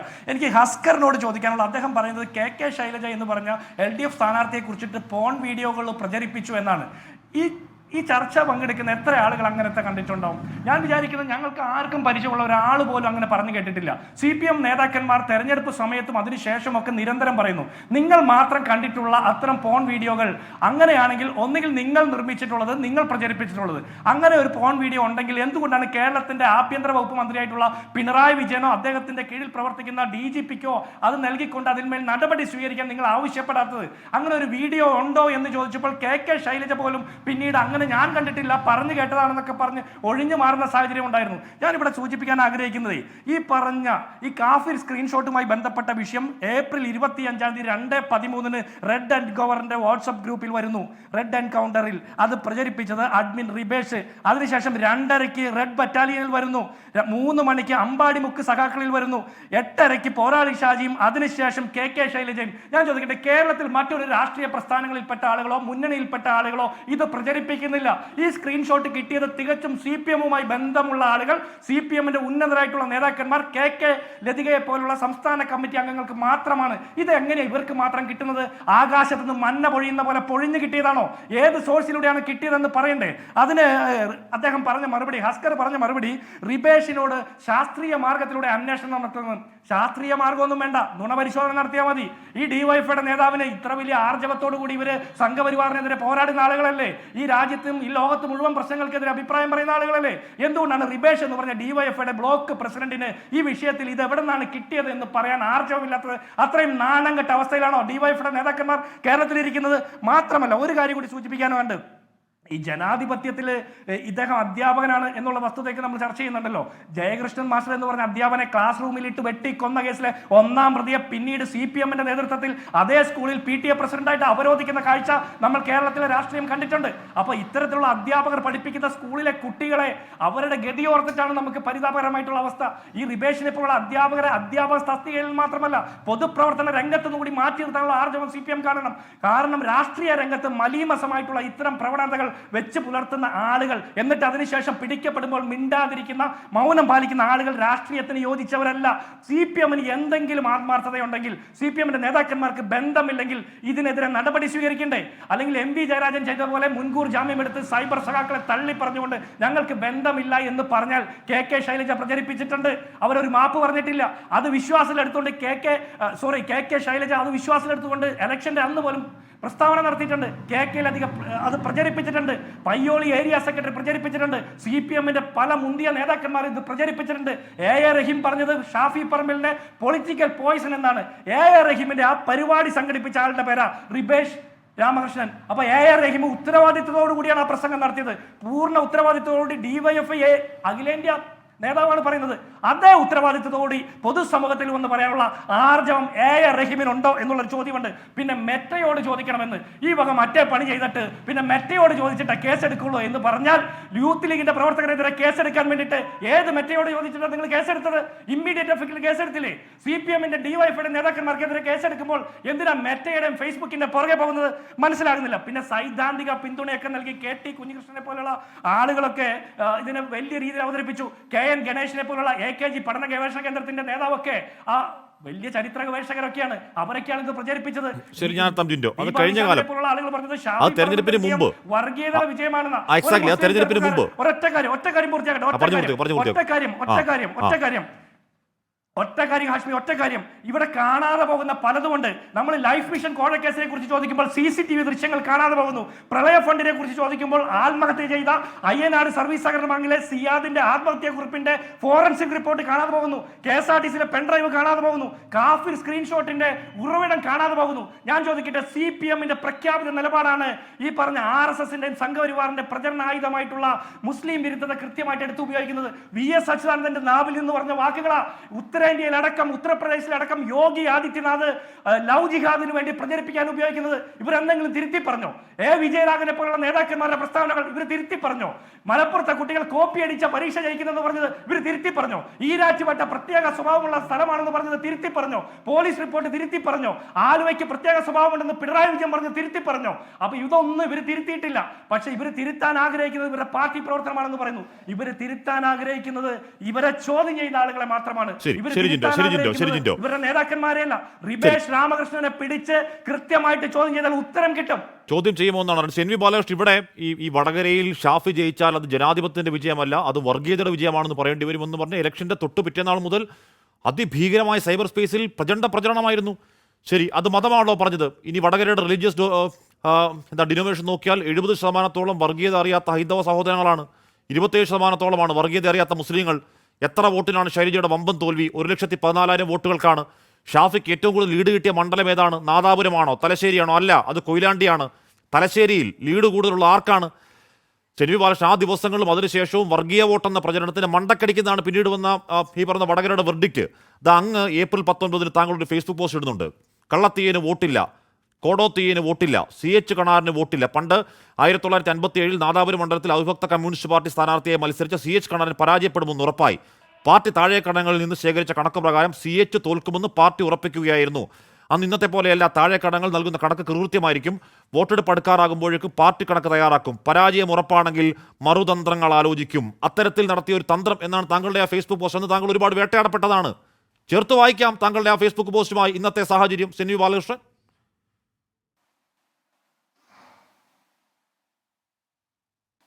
ശരിയാണ്, ഞാൻ ആ പോസ്റ്റ് ഇട്ടതുണ്ട്. പക്ഷെ അതിലൊരു കാര്യമുണ്ട്. നമ്മൾ ആ പോസ്റ്റിനെ മനസ്സിലാക്കുമ്പോൾ ഒരു പ്രശ്നമുണ്ടെന്ന് എനിക്ക് തോന്നുന്നു. കാര്യം എന്താണെന്ന് ചോദിച്ചാൽ, ഇപ്പോൾ ഇതൊക്കെ എല്ലാ കാലത്തും CPM ചെയ്തുകൊണ്ടിരുന്നതാണെന്നാണ് നമുക്കറിയാം. CPM എന്നല്ല, കമ്മ്യൂണിസ്റ്റ് പാർട്ടി ഇതൊക്കെ ചെയ്തുകൊണ്ടിരുന്നുണ്ട്. പക്ഷെ പണ്ട് കമ്മ്യൂണിസ്റ്റ് പാർട്ടി ഇത്തരം ഒരു പ്രവർത്തനം നടത്തുമ്പോൾ അതിന് പിന്നിൽ സാധാരണ മനുഷ്യർക്ക് വേണ്ടിയുള്ള ഒരു കരുതലും ബന്ധമൊക്കെ ഉണ്ടായിരുന്നു. ഉദാഹരണത്തിന് CH കണാരൻ ജയിക്കുക, ഒന്നാമത്തെ തെരഞ്ഞെടുപ്പിൽ CH കണാരൻ ജയിക്കുക എന്ന് പറയുന്നത് കേരളത്തിൽ ഭൂപരിഷ്കരണ നിയമം നടപ്പിലാക്കുന്നതുമായി ബന്ധപ്പെട്ട് വളരെ പ്രധാനപ്പെട്ട അത്യാവശ്യമുള്ള ഒരു കാര്യമായിരുന്നു. അദ്ദേഹം വളരെ തന്ത്രജ്ഞനും അതുപോലെ തന്നെ ഇത്തരം കാര്യങ്ങളിൽ വീക്ഷണശാലിയും ഒക്കെ ആയിരുന്ന ഒരു മനുഷ്യനാണ്. അദ്ദേഹത്തെ ജയിപ്പിച്ചെടുത്താൽ അതുവഴി ഭൂപരിഷ്കരണ നിയമം ഉൾപ്പെടെയുള്ള കാര്യങ്ങൾ നടപ്പിലാക്കാൻ പറ്റും. അതുവഴി തൊഴിലാളി വർഗത്തിന്, മർദ്ദിത ജനവിഭാഗത്തിന് നേട്ടമുണ്ടാക്കാൻ കഴിയും. ഇതാണ് അന്ന് അതിനുള്ള ഒരു വിശദീകരണം. അതുകൊണ്ടാണ് അത് ചെയ്തതെന്ന്. ഇവിടെ പ്രശ്നം എന്താണെന്ന് ചോദിച്ചാൽ, അവിടെ നിന്നൊക്കെ കമ്മ്യൂണിസ്റ്റ് പാർട്ടി മാറിപ്പോന്നിട്ട് ഇപ്പോൾ സാധാരണക്കാരനോടുള്ള പക്ഷപാതമോ അല്ലെങ്കിൽ തൊഴിലാളി വർഗത്തിന്റെ താല്പര്യങ്ങളൊക്കെ ഉപരി തൽക്കാലത്തേക്ക് ജയിക്കാനുള്ള എന്ത് തന്ത്രവും അതത്ര ഹീനമായ നടപടിയായാലും സ്വീകരിക്കുക എന്നിടത്തേക്ക് CPM മാറി വന്നതിന്റെ ദുരന്തമാണ് നമ്മൾ കാണുന്നത്.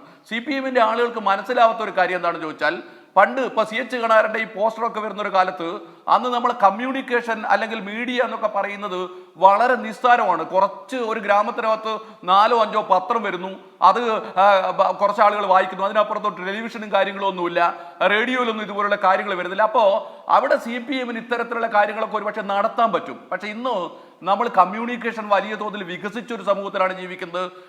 ആരെങ്കിലും ഒരാൾ പറയുന്നത്, അസ്കറോ അല്ലെങ്കിൽ അതുപോലെ CPMന്റെ ഒരാൾ പറയുന്നതോ ഞാൻ പറയുന്നതോ ആഷ്മി പറയുന്നതോ കേട്ടിട്ടല്ല മനുഷ്യന്മാർ കാര്യങ്ങൾ മനസ്സിലാക്കുക. അവരൊക്കെ തലച്ചോറുള്ളവരാണ്, അവർക്ക് ചിന്തിക്കാൻ ശേഷിയുള്ളവരാണ്, ഒരുപാട് വിവരങ്ങൾ ഓരോ നിമിഷത്തിലും കൈകാര്യം ചെയ്യുന്നവരാണ്. അത്തരം ഒരു ജനതയെ തങ്ങളുടെ പഴയ അതേ തന്ത്രങ്ങൾ ഉപയോഗിച്ച് ഇന്നും കൊണ്ടു നടക്കാൻ കഴിയുമെന്നുള്ള CPMന്റെ വിശ്വാസമാണ്. അത് വളരെ ദയനീയമായിട്ട് താഴ്ന്നു പോയിക്കൊണ്ടിരിക്കുന്നു. നിങ്ങൾ നോക്കൂ, ഈ സംഭവം ഉണ്ടായി സമയത്ത് പോലും ഈ പറയുന്ന ഈ റിബേഷ് രാമകൃഷ്ണന്റെ വെളിപ്പെടുത്തലും അതുമായി ബന്ധപ്പെട്ട കോടതി വിധിയും വന്ന സമയത്ത് മനു തോമസിന്റെ ഒരു പോസ്റ്റ് വന്നിട്ടുണ്ട്. നിങ്ങൾ ആരെങ്കിലും ശ്രദ്ധിച്ചെന്ന് എനിക്കറിഞ്ഞൂടാ. മനു തോമസിന്റെ ആ പോസ്റ്റിനകത്ത് മനു തോമസ് പറയുന്നത് P ജയരാജനെയും അയാളുടെ സഹോദരി സതീദേവിയെയും തോൽപ്പിച്ച മണ്ഡലത്തിൽ ശൈലജ ടീച്ചർ അങ്ങനെ ജയിക്കണ്ട എന്നതുകൊണ്ട് P ജയരാജൻ രൂപീകരിച്ച ഒരു പരിപാടിയാണിത് എന്നാണ് അദ്ദേഹം വിശദീകരിക്കുന്നത്. അത് വിജയിക്കും. നിങ്ങൾ നോക്കൂ, രാഷ്ട്രീയത്തെ ഏതൊക്കെ തരത്തിലാണ് ഡൈവേർട്ട് ചെയ്തുകൊണ്ടിരിക്കുന്നത്. ഞാൻ മനു തോമസ് പറഞ്ഞത് ശരിയോ തെറ്റോ എന്നൊന്നും പറയാൻ പോവല്ല. പക്ഷേ രാഷ്ട്രീയം അറിയുന്ന ആളുകൾക്കറിയാം, വടകര പാർലമെന്റ് മണ്ഡലത്തിൽ ശൈലജ ടീച്ചറെ ജയിപ്പിക്കുന്നതിന്റെ പിന്നിൽ CPM-നകത്തുള്ള ഉന്നതന്മാർക്കുണ്ടായിരുന്ന താല്പര്യങ്ങൾ പലതായിരുന്നു.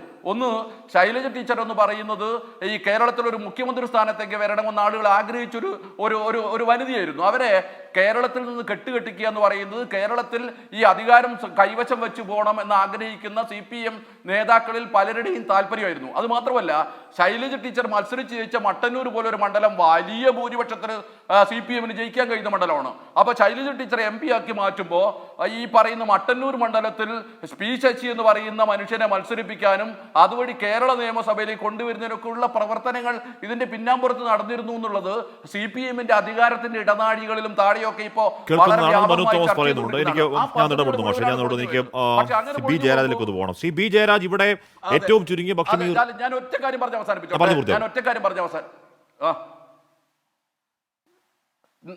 നമ്മൾ കാണേണ്ട ഒരു ഏറ്റവും പ്രശ്നം എന്താണെന്ന് വെച്ചാൽ, ഇതുപോലുള്ള പ്രശ്നങ്ങൾ വളരെ കൃത്യമായി പൊതുമണ്ഡലത്തിൽ ഉയർന്നു വരുമ്പോഴും CPM-ൽ ആരെങ്കിലും പി ജയരാജനെ സംരക്ഷിക്കാൻ വേണ്ടി രംഗത്ത് വരുന്നുണ്ടോ? മനു തോമസ് പറഞ്ഞത് ശരിയല്ല എന്ന് CPM-ൽ ആരെങ്കിലും പറയുന്നുണ്ടോ? പറയുന്നില്ലല്ലോ. ഇനി അതൊക്കെ ഇരിക്കട്ടെ, CKP പത്മനാഭൻ എന്ന് പറയുന്ന CPM-ന്റെ സംസ്ഥാന കമ്മിറ്റി അംഗമായിരുന്ന ഒരാൾ കഴിഞ്ഞ ദിവസം നടത്തിയിട്ടുള്ള പൊതുമണ്ഡലത്തിൽ പറഞ്ഞിട്ടുള്ള ഒരു കാര്യമുണ്ട്. ഞാൻ ചോദിക്കട്ടെ, CPM പോലൊരു അതൊരു കമ്മ്യൂണിസ്റ്റ് പാർട്ടിയാണെങ്കിൽ CPM-ന്റെ ഏരിയ കമ്മിറ്റിക്ക് അകത്ത് ഇരുന്നിട്ട് CPM-ന്റെ സംസ്ഥാന നേതൃത്വത്തിനെതിരായി ഇത്രയും പച്ചയായ ഗുരുതരമായ ആരോപണങ്ങൾ ഉന്നയിച്ചു കഴിഞ്ഞാൽ കമ്മ്യൂണിസ്റ്റ് പാർട്ടിക്കകത്ത് പിന്നീട് അയാൾക്ക് തുടരാൻ പറ്റുമോ? പക്ഷേ CKP പത്മനാഭൻ ഇപ്പോഴും CPM-ന്റെ ഏരിയ കമ്മിറ്റിക്കകത്തുണ്ട്. അത് വിശദീകരണ കത്ത് പോലും ചോദിച്ചിട്ടില്ല. നടപടിയെടുക്കാൻ കഴിയാത്തവണ്ണമുള്ള ദൗർബല്യമാണ്. വെളിപ്പെടുത്താൻ പോകുന്ന കാര്യങ്ങൾ ശരി, ബി ജയരാജ് ശരിയാണ്. ബി ജയരാജ് ഇവിടെ ഇദ്ദേഹം ഈ മഹാൻ റിബേഷ് രാമകൃഷ്ണൻ എന്ന് പറയുന്ന DYFI നേതാവായി മഹാൻ LP സ്കൂളിലെ കുഞ്ഞുങ്ങളെ പഠിപ്പിക്കുന്ന ഒരു അധ്യാപകനാണ്. ഇയാളാണ് ഇത് ഉണ്ടാക്കിയതെങ്കിൽ ഞാൻ പറയുന്നുള്ളൂ, അത് പോലീസ് കണ്ടെത്തണം. ഉണ്ടാക്കിയതെങ്കിൽ ഇയാൾ പഠിപ്പിക്കുന്ന കുഞ്ഞുങ്ങളുടെ അവസ്ഥ അങ്ങേയറ്റം ഗതികെട്ട അവസ്ഥയാണെന്ന് ഞാൻ പറയാനുള്ളൂ. ബി ജയരാജ് ഇയാൾ ഉണ്ടാക്കിയതാണെങ്കിലും അല്ലെങ്കിലും ഈ വ്യാജ സ്ക്രീൻഷോട്ട് ആദ്യമായി ഈ പൊതുസമക്ഷത്തിലേക്ക് വിഷം കലർത്താൻ ഇറക്കിവിട്ട റിബേഷിനെതിരെ ആ സ്കൂളിൽ നടപടി ഉണ്ടാവണമെന്നൊരു രണ്ടാമത്തെ കാര്യം. ഏറ്റവും ചുരുങ്ങിയ പക്ഷം ഇതിൻ്റെ ആദ്യ കണ്ണിൽ പോലീസ് കണ്ടെത്തിയിരിക്കുന്ന ഈ റിബേഷിനെതിരെ DYFI തൽക്കാലത്തേക്കെങ്കിലും ഒന്ന് മാറ്റി നിർത്തണ്ടേ? ചേർത്ത് പിടിക്കേണ്ട ആളാണോ റിബേഷ്? ബി ജയരാജ്.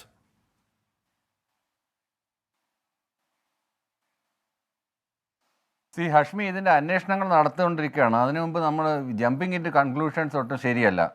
കാരണം ഇത് റിബേഷ് രാമകൃഷ്ണൻ എന്ന് പറഞ്ഞിട്ട് ഒരാളെ പിൻ പോയിന്റ് ചെയ്തിട്ടുള്ള വിഷയം മാത്രമല്ലല്ലോ.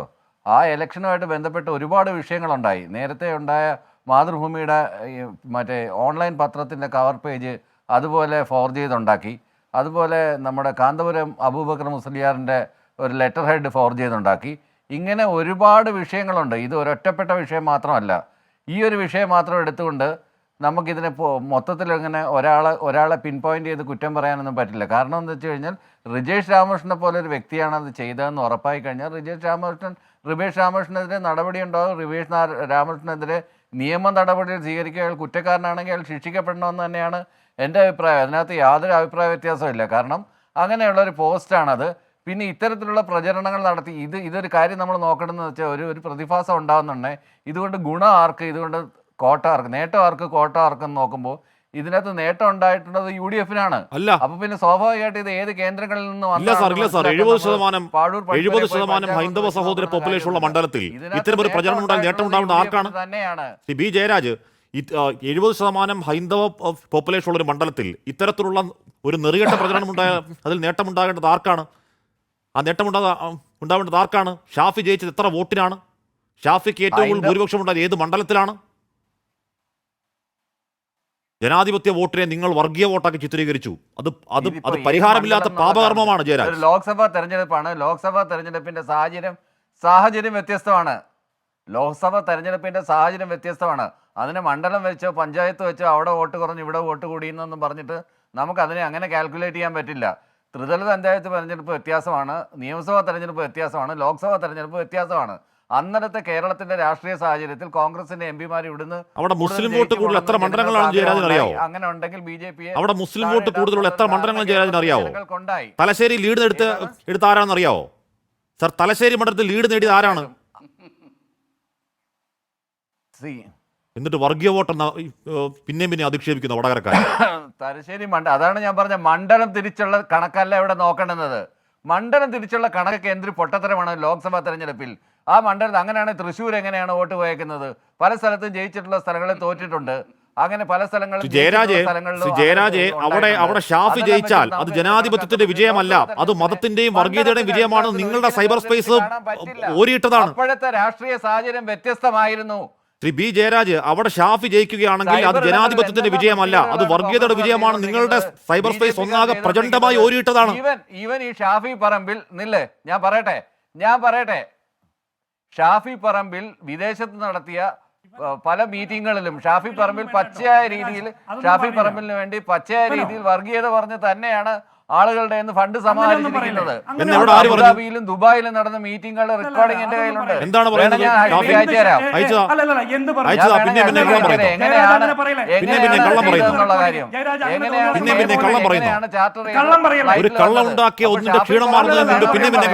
അതുകൊണ്ടാണ് തീർച്ചയായിട്ടും എനിക്ക് അറിയാവുന്ന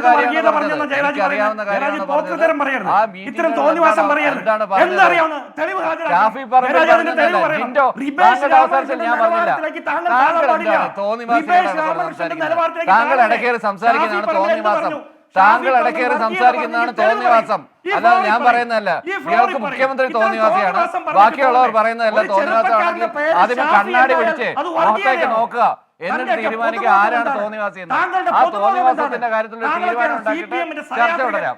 ഇയാൾക്ക് കേരളത്തിലെ മുഖ്യമന്ത്രി തോന്നിവാസിയാണ്, ബാക്കി എല്ലാവരും പറയുന്നത് തോന്നിവാസിയാണെങ്കിൽ തോന്നിവാസി ആരാണെന്ന് അറിയുന്നത് കണ്ണാടി നോക്കിയാൽ കൂടുതലൊന്നും പറയണ്ട. ജിൻഡോ, താങ്കൾ സംസാരിച്ചിരുന്നപ്പോ ഞാൻ ഇടപെട്ടില്ല. എന്റെ സമയത്ത് ഇയാൾ ഷാഫി പറമ്പിൽ പറഞ്ഞതല്ല ഞാൻ പറഞ്ഞത്. ഷാഫി പറമ്പിൽ പങ്കെടുത്ത മീറ്റിങ്ങളിൽ വർഗീയതയുടെ പ്രസംഗങ്ങൾ ഉണ്ടായിരുന്നു പറഞ്ഞത്. ഷാഫി പറമ്പിൽ പങ്കെടുത്ത മീറ്റിങ്ങളിൽ വർഗീയ പരാമർശങ്ങൾ ഉണ്ടായിരുന്നു ദുബായിലും അബുദാബിയിലും. എന്താണ് തെളിവ് ജയരാജ്? വെറുതെ പറയല്ലേ, വെറുതെ ജയിക്കാൻ എന്തും പറഞ്ഞ ആളല്ലേ. ഞാൻ തിരികെ എത്താം ശ്രീ മഹറൂഫിനെ ഇടവേളയ്ക്ക് ശേഷം. മഹറൂഫ്, അത് യാദൃശ്ചികമാണോ എന്നറിയില്ല, കൃത്യം ഈ കോടതിയിൽ പോലീസ് കൊടുത്ത റിപ്പോർട്ട് പുറത്തു വരുന്ന ദിവസങ്ങളിൽ തന്നെ കോഴിക്കോട് റൂറൽ എസ് പിക്ക് സ്ഥലമാറ്റമുണ്ട്. അത് റൂറൽ എസ് പി മാത്രമല്ല, കുറേ അധികം പേർക്കുണ്ട്. അപ്പോൾ ഇനി പുതിയ എസ് പി അവിടെ വരണം എന്ന് പറഞ്ഞാൽ പുതിയ റിപ്പോർട്ടൊക്കെ ഇനി കോടതിയിലേക്കൊക്കെ പോകണം. നിങ്ങൾ ഇത് തുടക്കം മുതൽ ഇതിന് കാസിമാകട്ടെ മഹറൂഫ് ആകട്ടെ അല്ലെങ്കിൽ പാറക്കൽ അബ്ദുള്ളാകട്ടെ എടുത്ത എഫർട്ട് എന്ന് പറഞ്ഞാൽ ചെറിയ എഫർട്ടല്ല, അത് നിരന്തരം അതിന് പിന്നാലെ നിൽക്കാവുന്ന ഒരു എഫർട്ടുണ്ട്. ഈ റിബേഷാണ് പ്രതിയെങ്കിൽ, അല്ലെങ്കിൽ അതിൻ്റെ പിന്നിൽ ബാക്കി പ്രതികൾ പിന്നെയും ഉണ്ടെങ്കിൽ, നിങ്ങളുടെ എഫർട്ട് എന്താണ്? ഇവരെ ശിക്ഷയിലേക്ക് അല്ലെങ്കിൽ ഇവരെ പ്രതിക്കൂട്ടിലേക്ക് കയറ്റി നിർത്തണമെങ്കിൽ ഇനിയും അതേ മട്ടിൽ തുടരേണ്ടി വരും. മഹറൂഫ്,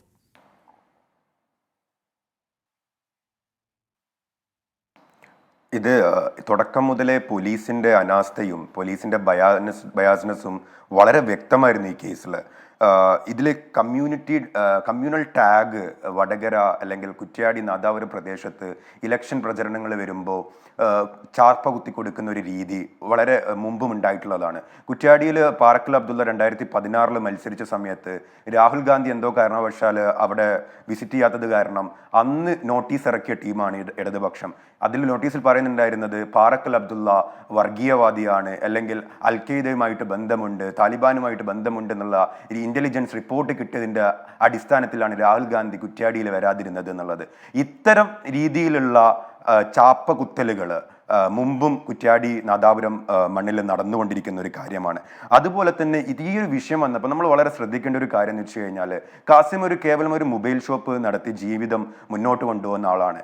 അയാൾ ഇങ്ങനെ ഒരു കേസ് ഹൈക്കോടതി വരെ അപ്രോച്ച് ചെയ്ത് തെളിയിക്കാൻ മാത്രം ഉള്ള ഒരു കാപ്പബിലിറ്റി അദ്ദേഹത്തിന് എത്രത്തോളം ബുദ്ധിമുട്ടുണ്ടാകും ഒരു സാധാരണക്കാരൻ എന്നുള്ളത് മനസ്സിലാക്കേണ്ടതുണ്ട്. അപ്പോൾ അദ്ദേഹം ഈ വിഷയവുമായിട്ട് SP ഓഫീസിൽ പോയ സമയത്ത് അവിടെ വടകര സ്റ്റേഷനിൽ ഒരു പോലീസുകാരൻ വന്നിട്ട് പറയാണ്, കാസിം നിങ്ങളെന്താ ഇവിടെ വന്നിട്ട് നമുക്ക് ഈ കേസൊക്കെ പറഞ്ഞു തീർക്കാൻ മാത്രമേ ഉള്ളൂ എന്നുള്ള രീതിയിൽ വളരെ ലജ്ജ പോലും ഇല്ലാത്ത രീതിയിൽ ഹാസ്യവൽക്കരിക്കുന്ന രീതിയിലാണ് അവർ അന്നൊക്കെ പെരുമാറിയിട്ടുണ്ടായിരുന്നത്. SP അതേപോലെ നമ്മുടെ മുമ്പെന്ന് പറയാണ്, ഫേസ്ബുക്കിന് അയച്ചിട്ടുണ്ട് മറുപടി വരട്ടെ എന്നിങ്ങനെ പറയുന്ന രീതിയിലുള്ള കാര്യങ്ങളായിരുന്നു അവിടെ നടന്നിട്ടുണ്ടായിരുന്നത്. അപ്പോൾ ഈ കാസിം എന്ന് പറയുന്ന ആൾ ഈ ഒരു വിഷയത്തിനു വേണ്ടി പാറക്കൽ അബ്ദുള്ളയും കാസിമും ഒക്കെ കൊച്ചിയിൽ പോവുകയും വീണ്ടും നാട്ടിലേക്ക് തിരിച്ചു വരികയും നിയമോപദേശം തേടുകയും തുടർന്ന് ഈ ഒരു ലീഗൽ ഫൈറ്റ് എന്ന് പറയുന്നത് മുന്നോട്ട് കൊണ്ടുപോകേണ്ടത് കൊണ്ട് മാത്രമാണ് ഇതുവരെ എത്തിയിട്ടുള്ളത്.